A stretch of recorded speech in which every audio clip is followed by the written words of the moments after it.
The wind that swept across the valley was laced with the scent of burning wood and the faint metallic tang of blood. In the distance, the thunder of war drums echoed off the hills, a constant reminder that this land was no longer the quiet heartland it had been for centuries. The year was one of upheaval, armies on the march, kings on their knees, and cities that had stood for generations now reduced to smoking ruins. Yet, for all the devastation already inflicted, the war was not decided. Not yet. Two great powers, locked in a bitter struggle, had reached a deadly stalemate. The defenders, battered and bloodied, clung desperately to the last line of fortifications that shielded their capital. Every wall, every gate, every narrow street was fortified and manned by men who knew they might not live to see another sunrise. Across the river plain, the attackers prepared for the final push, their siege engines lined up like silent beasts, their banners snapping in the wind. This was not a war fought solely by the clash of steel. Beneath the din of battle, in the shadowed corners of palaces, and in the whispered conversations of messengers, another war raged, a war of intelligence, deception, and calculated misdirection. It was here, in the invisible corridors of espionage and diplomacy, that the fate of armies could be decided without a single sword drawn. To understand the stakes, we must go back months earlier, when the war had still been young and both sides believed victory was within reach. At first, the invading army's momentum seemed unstoppable. Town after town fell under their banners. Their commanders moved with precision, cutting supply lines, taking key strongholds, and driving the defenders back into the heart of their territory. Yet, as the months dragged on, the initial lightning strikes turned into a grinding war of attrition. The defenders, though outnumbered, knew their land intimately. They used the terrain to their advantage, turning rivers into barriers, hills into fortresses, and forests into traps. Peasant militias, hardened by desperation, harassed enemy columns at night, vanishing before the enemy could strike back. Morale, however, was fragile. Every loss chipped away at the will to fight, and in the capital, whispers of surrender began to circulate among the nobility. The war council met in the great hall of the capital, its high ceilings hung with faded banners from victories long past. The king sat at the head of the table, his face pale, his eyes ringed with sleepless fatigue. Around him, his advisers argued in low, urgent tones. Some urged negotiation, others demanded one final gamble, a strike deep into enemy territory to break the siege before it began. Outside, the winter chill crept in through the stone walls, and the city's people stocked their pantries in grim silence, bracing for a siege they feared might last until starvation forced their surrender. Across enemy lines, the invaders' camp was a stark contrast, alive with confidence and discipline. Rows of tents stretched out in perfect order. Supply wagons rolled in daily, bringing food, fresh arms, and reinforcements. The enemy commander, a man renowned for his unshakable patience, studied maps by the flickering light of an oil lamp. He knew the defenders' strength lay not in numbers, but in cunning. If he could strip away their morale, if he could choke their supplies, the city would fall without a costly final battle. But neither side could have predicted that the war's fate would not be sealed on the battlefield, but by something far smaller, just a few sheets of parchment, folded, sealed, and carried by a lone rider. For weeks, rumors swirled through both camps. Something had shifted in the air, a subtle change in the rhythm of the war. Scouts reported strange troop movements. Diplomats disappeared without explanation. And in the taverns, where spies mingled with deserters, a new story took root, that somewhere in the vast network of messengers crisscrossing the war-torn land, a letter existed that could tip the balance entirely. No one knew for certain what it said. Some claimed it was a peace proposal that, if delivered, would end the bloodshed. Others whispered it contained orders for a surprise attack so devastating it could end the war in a single stroke. There were even darker rumors, that it held proof of treachery within one side's highest command, a betrayal that could shatter the army from within. The truth was stranger still. The letter was real, and it was moving even now, carried in secret through forests, across rivers, and along dusty roads patrolled by scouts and brigands. If it reached its destination, the course of the war could shift overnight. If it fell into the wrong hands, disaster would follow for the side that had sent it. And so, while generals mapped sieges and soldiers sharpened swords, somewhere beyond the front lines, a lone courier urged his horse through the cold night, clutching a message that neither king nor commander could afford to lose. The war teetered on the brink, and history itself was about to hinge on the fate of a single secret letter. War is never waged by armies alone, it is carried on the backs of individuals, each with their own ambitions, fears, and loyalties. In this conflict, the stakes were written on the faces of its leaders, from the gilded halls of the capital to the muddy command tents beyond the front lines. At the heart of the defenders' leadership stood King Alaric II, a man who had inherited his crown in a time of relative peace, only to watch it crumble under the weight of invasion. His father had been a soldier king, but Alaric was a statesman, more comfortable with treaties than with swords. Now the burdens of both roles fell on him, and every decision he made carried the lives of thousands. Behind closed doors, he listened more than he spoke, his silence often mistaken for weakness. Yet those who knew him understood that Alaric's quiet demeanor concealed a calculating mind. He understood that in this war, as in politics, the smallest advantage could decide the largest battles. At his right hand stood Lady Serenia, his spymaster, a figure feared and respected in equal measure. She was a woman of sharp intellect and sharper instincts, one who could read a man's intent in the way he held a wine cup or the way he blinked when questioned. It was Serenia who kept the king informed of troop morale, enemy movements, and, most dangerously, the loyalties of his own court. In the smoke-filled chambers of the palace, she had already begun to suspect that not all who swore loyalty to Alaric truly served him. Across the battlefield, the invading forces were commanded by General Corvinus, a veteran of 20 campaigns. His reputation was built on patience, discipline, and an almost supernatural ability to predict an enemy's moves. Corvinus believed that wars were won in the mind before they were ever fought in the field. His soldiers were drilled relentlessly not just in combat but in deception, false retreats, feigned weakness, and baited ambushes. To him, every messenger intercepted and every rumor planted was as important as the positioning of siege engines. Beneath these leaders were countless others whose fates would be bound together by the war's outcome. Couriers, captains, scribes, and scouts all played their part. One such figure was Captain Darius, a young officer in Alaric's army who had risen quickly through the ranks. Known for his reckless courage, he was both a hero to his men and a headache to his superiors. In the days to come, Darius would find himself tied to the secret letter in ways no one could have foreseen. And yet, even among the ranks of the enemy, there were those whose loyalties were not as firm as their commanders believed. A merchant-turned-quartermaster named Marcellus served under Corvinus but had deep family ties to the defender's capital. For him, the war was not about flags or crowns, but about survival, and survival often meant knowing which side to betray at the right moment. The tension in both camps was palpable. In Alaric's court, ministers debated whether to sue for peace, fearing the total destruction of their cities. Others, like Serenia, argued that the enemy's resolve could be broken if the right strike was made at the right time.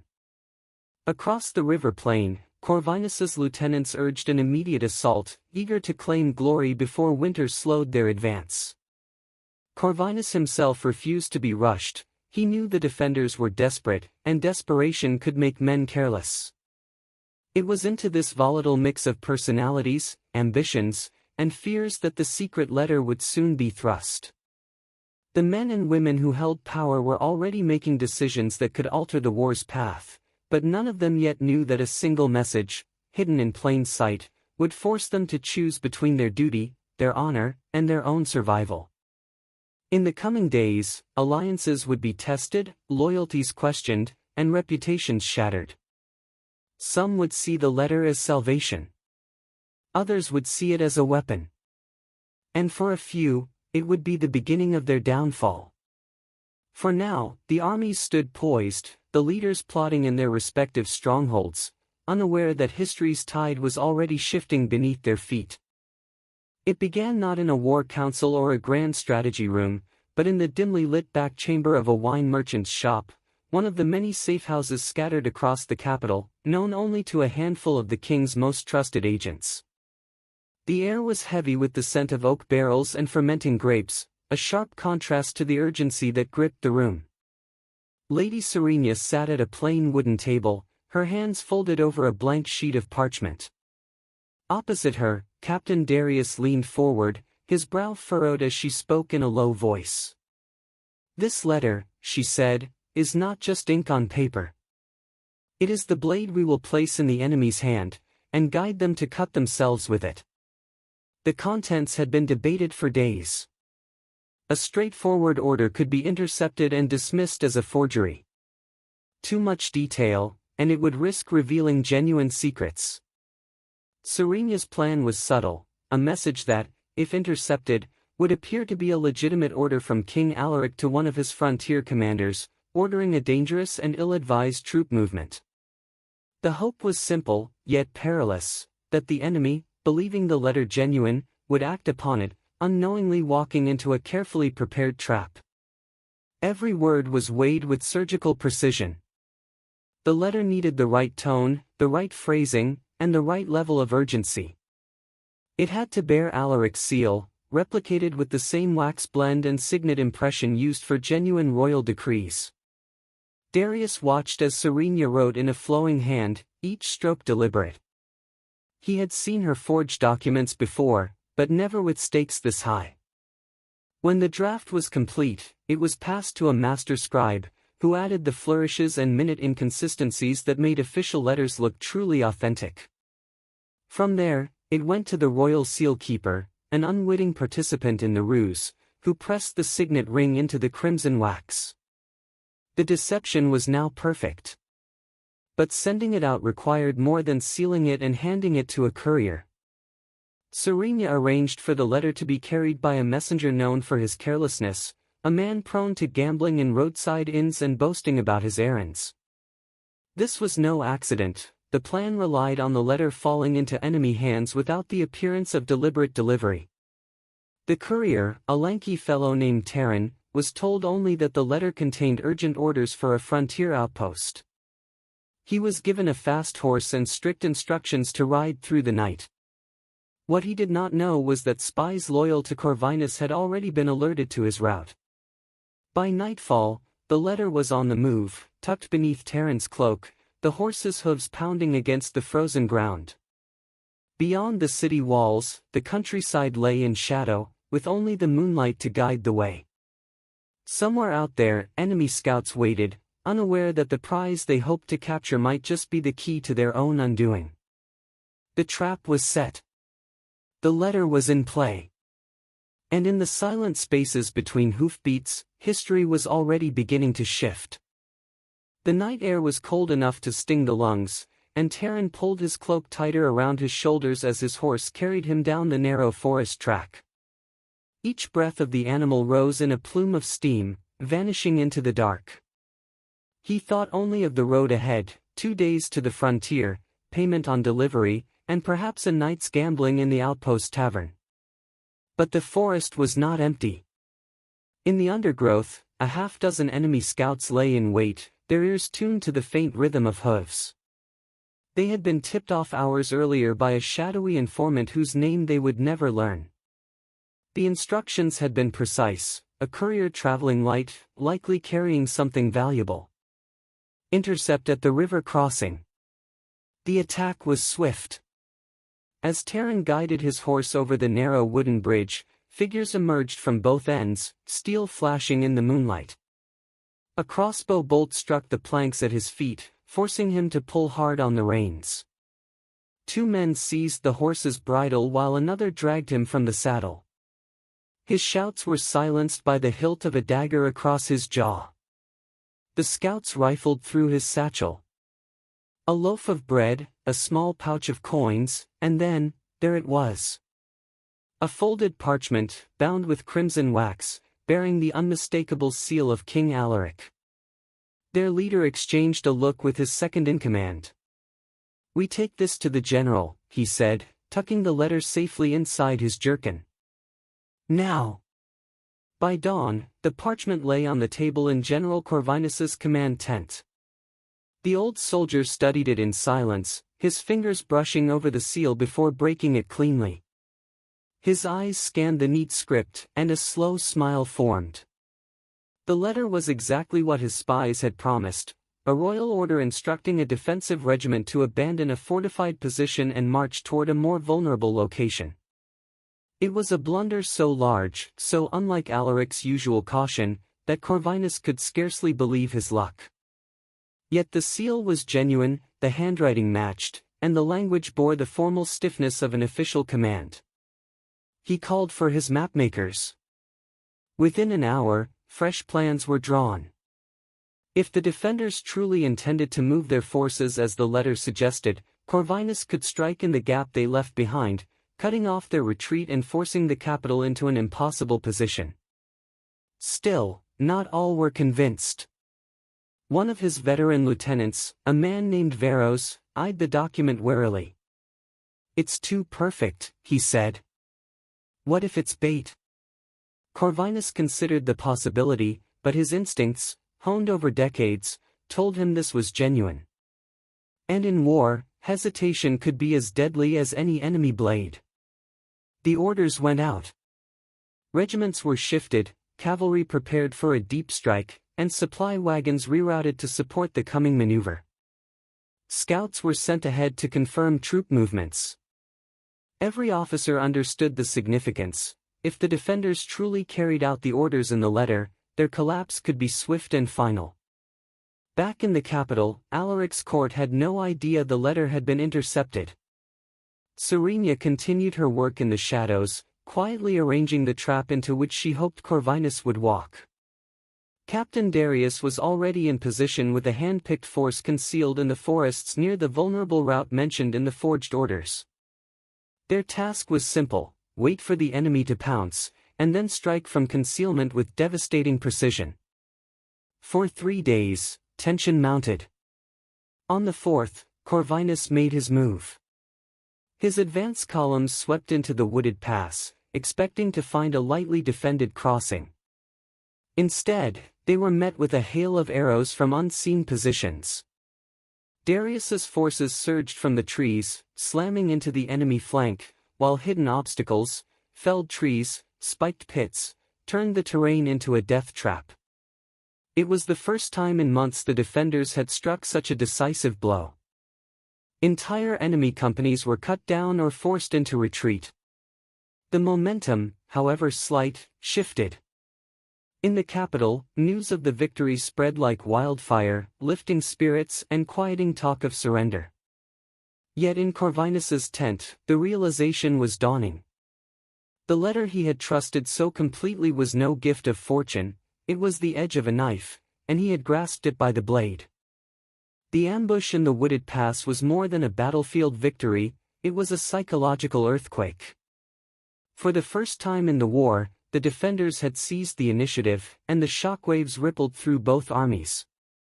In the capital, the bells of the central cathedral rang for an entire hour, their peals echoing through narrow streets crowded with cheering citizens.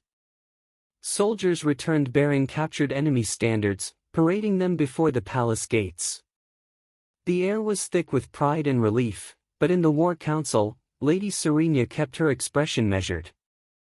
She knew one victory did not end a war. What it did offer, however, was a window, an opportunity to push before the enemy could recover. King Alaric, buoyed by the news, authorized an aggressive campaign to reclaim lost territory. Captain Darius was promoted on the spot, entrusted with leading a mobile strike force to harry the retreating enemy. The plan was clear: keep Corvinus on the back foot, force him to overextend, and chip away at his supply lines until his army could no longer sustain itself so deep in hostile territory. Meanwhile, on the other side of the battlefield, General Corvinus faced a crisis of credibility. The forged letter had not only cost him men, it had sown seeds of doubt among his officers. Varros, the lieutenant who had warned him of the trap, was now quietly gathering influence, his caution vindicated. In whispered conversations around campfires, soldiers spoke of the general's rare mistake in tones that suggested it might not be forgiven. Worse still, Corvinus's supply chain was beginning to strain. The ambush had cut off a crucial resupply route, forcing his quartermasters to divert provisions along longer, more dangerous paths. Morale began to fray. Small bands of deserters slipped away at night, vanishing into the countryside or crossing into neutral territories. Sensing weakness, Serenia ordered an escalation in the War of Shadows. False reports were leaked to enemy scouts. Phantom troop movements, fires lit in empty valleys, abandoned camps filled with fresh tracks, kept Corvinus guessing where the next strike might fall. Darius's cavalry launched hit-and-run raids on isolated enemy detachments, vanishing before the main force could respond. By late autumn, the invaders' forward positions had been abandoned, their once unstoppable advance slowed to a crawl. The defenders regained several key fortresses, each recapture celebrated as proof that the tide had turned. In the villages and towns behind the lines, farmers began returning to their fields, encouraged by the sense that the worst might finally be over. Yet the most significant change was not on the map but in the hearts of the soldiers. The defenders now fought with a renewed sense of purpose, believing they could win. That belief, fueled by a single forged letter, became a weapon in itself. Corvinus, though battered, was far from beaten. He began to withdraw methodically, trading ground for time, hoping winter would force both sides into a stalemate. But Alaric's court knew better than to waste the advantage. Orders went out for one final offensive before the snows came. The war had turned, and both sides understood that whatever happened next would decide not just the fate of the capital, but the legacy of everyone who had fought for it. When the final snows melted and the last of Corvinus's troops withdrew beyond the border, the war ended not with a grand treaty signing but with an exhausted silence. Fields lay fallow, villages smoldered in ruins, and the rivers still carried the scent of smoke. Yet, against the predictions of many, the kingdom of Alaric too still stood. Historians would later debate how much of this survival could be credited to the forged letter. Some argued that it was merely one factor among many, terrain, weather, and the resilience of the defenders all playing their part. Others insisted that without it, the war might have been lost in a single devastating blow. What none could deny was that the letter had altered the rhythm of the conflict, forcing the enemy into a costly mistake at a critical moment. For King Alaric, the letter became both a symbol of victory and a quiet reminder of the thin line between honor and deception. In public, he spoke of the valor of his soldiers and the unity of his people. In private, he kept the surviving copy of the forged message locked in a cedar chest, where only he and Lady Serenia knew it remained. Serenia's role became the subject of rumor and admiration in equal measure. Some called her the kingdom's savior. Others whispered that her methods were dangerous, that reliance on deceit might one day lead the crown down darker paths. She, for her part, never spoke of the letter again. Her work continued in the shadows, just as it had before, guarding the realm from threats seen and unseen. General Corvinus survived the war, but he never regained the absolute authority he once commanded. The failure at the Wooded Pass remained a blemish on his otherwise brilliant record. He retired to his estates, where he reportedly burned every intercepted letter his scouts brought him, real or forged, unable to fully trust what lay behind a royal seal ever again. As the years passed, the story of the letter entered the realm of legend. In taverns, it was told as a tale of cunning outwitting brute force. In the military academies of the next generation, it was studied as an example of the power and danger of intelligence operations. And in the private diaries of those who had lived it, It was remembered as the moment when the fate of nations rested on a scrap of parchment, a splash of ink, and a gamble taken in the dark. It leaves us with an enduring question: how many battles, how many wars, have been decided not by armies on the field, but by words, sealed in wax, carried on horseback and opened in the wrong hands?